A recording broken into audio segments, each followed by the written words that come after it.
Hey everyone, this is Dr. Drizzle and welcome to the National Parks Expedition Challenge. Today we're in Washington, D.C. on the National Mall, and we're going to talk about the Lincoln Memorial that you see behind us here. Once again, our most famous ranger that we've ever met in our lives, Ranger Jen, is with us. She knows a little about everything, and she's going to talk to us about the park. But Jen, in case kids have not heard from you before, can you give us just a brief background on why you're even here at this place? Sure. I came to Washington back in the late 1990s because I always wanted to have a job where I was doing something with history. I was inspired by my teacher to get excited about history, and I just wanted to be able to share that with the next generation of folks coming through, and hope to be able to do that here on the greatest stage possible. Yeah, and you're right, it is one of the greatest stages in the world, and a lot of iconic memorials and monuments here, and we're standing in front of one of those right now, the Lincoln Memorial. Now, you may be wondering why we are not filming inside as an interview, but out of respect, we stay out of that area with video cameras that are going to be, sort of streamed out, because we want people to be inside there to be able to reflect and do their thing. But out here, we're good. So Jen, can you tell us about when this piece was created? Sure. There's a lot of great stories about the Lincoln Memorial, and in fact, this space itself. Dr. Drizzle, if we had been here in the time of Abraham Lincoln, we would be probably almost swimming. This was once part of the Potomac River, which is right behind the Lincoln Memorial.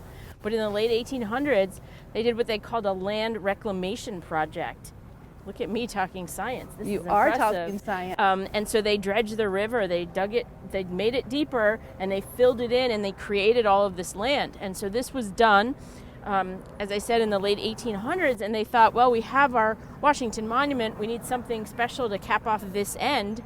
And in the wake of the death of President Lincoln, he seemed the ideal person to memorialize down at this end of the mall. And so they start working on this. They're talking about it for many years, but they'll start construction here in 1914 and finish it up in 1922. Which seems like not a lot of time to build all of these things. When you look at this, what strikes me first is just the majesticness of it. Right. Not even sure majesticness is a word, but I'm creating it for this particular monument because of the big columns. So what do the columns stand for? What do they represent? Well, the whole thing in general has kind of this, this classical Greek based on the building, the Parthenon. And so there is this classical element to it, which is ironic in a way when we think of President Lincoln as being, your everyday man, kind of, from, humble beginings. And then here he is memorialized in this classical big building. So that's an interesting thing to consider, how people get memorialized the way they do. The columns are significant in the number because there are 36 of them around the outside of the building. And if you look close, just above the column, you might notice the names of the states. And there were 36 states in the country when Lincoln died. And so those 36 states are represented by one of those columns. It was a way to really show that this memorial to President Lincoln was to honor him as the savior of the Union. Right. And what about the steps? Are there anything spectacular about the steps? Not in this site. If you went to Kentucky and visited the birthplace home, the number of steps are the number of years that he lived. That's at the log cabin in the big fancy building in Kentucky.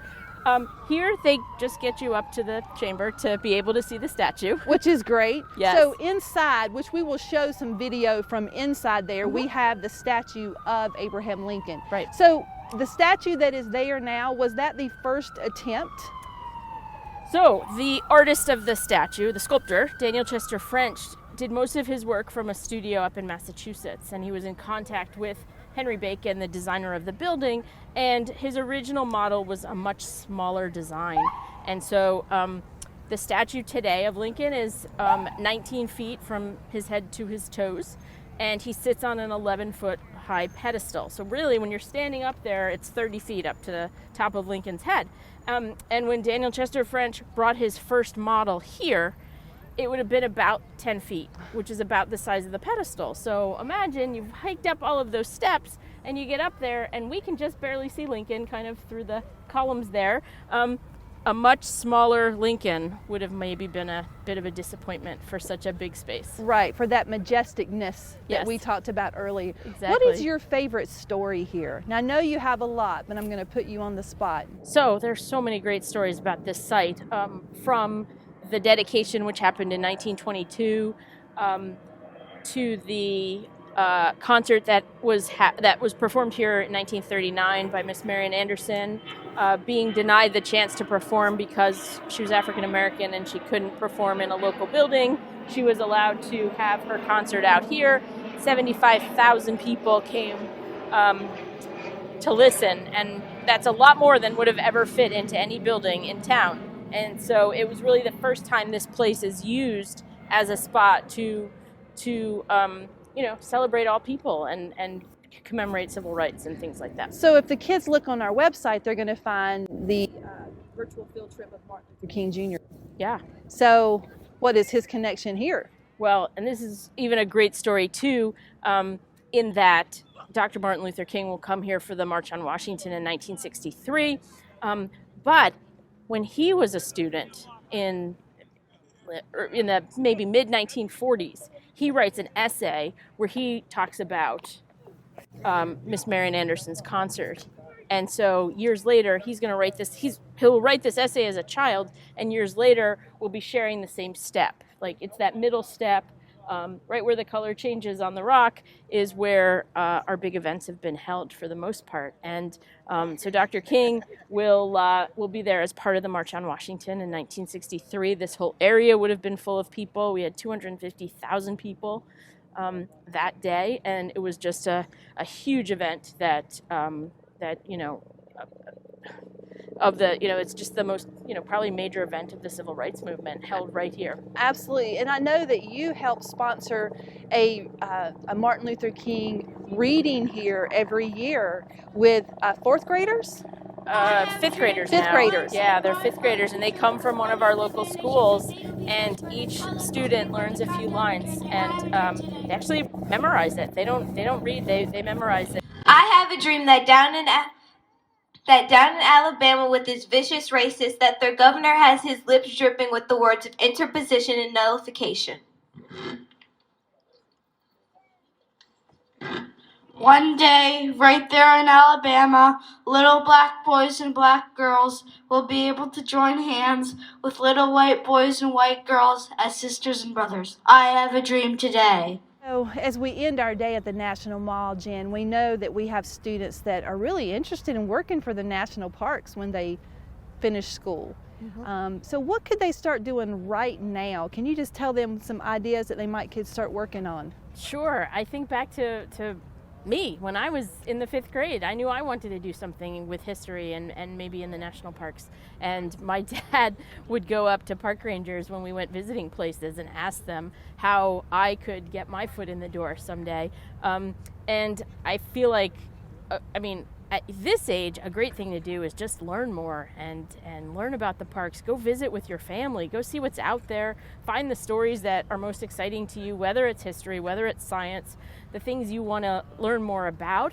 And as I've said before, I started as a volunteer when I was in college, and I feel like any experience that you can get to get towards the goal you want to achieve, no matter what field you want to get into, getting some experience under your belt is a great way to do that. And there are a lot of youth programs out there. There are different organizations that you could go off and do after school stuff, and then there are some summer programs. I did a program in college where I was a kind of almost an intern in the parks for the summer and had some great experiences. So keep your eyes open, and there's lots of different programs for you to take part in. And come join us. So Ranger Jen, knowing that this is such an amazing place for kids to visit, right? Not everybody's going to be here, but we're going to issue a STEM challenge to our students to see if you can create a virtual experience so that people around the world could experience this place, even if they weren't able to be here in person. So we want you to look at the Library of Congress site, We want you to look at any type of primary resources that you can find and create a Google slide or a Microsoft PowerPoint that you can share with others so they can experience the beauty of the Lincoln Memorial. And we want to share this out with the National Mall staff. And you can also share on social media at #NatParkChallenge and #ExpeditionsInEducation. Jen, thank you so much for allowing us to be here today. Thank you. Exciting. So thank you so much for joining us at the Lincoln Memorial on the National Mall in Washington, D.C. This is Dr. Drizzle with the National Parks Expedition Challenge, out.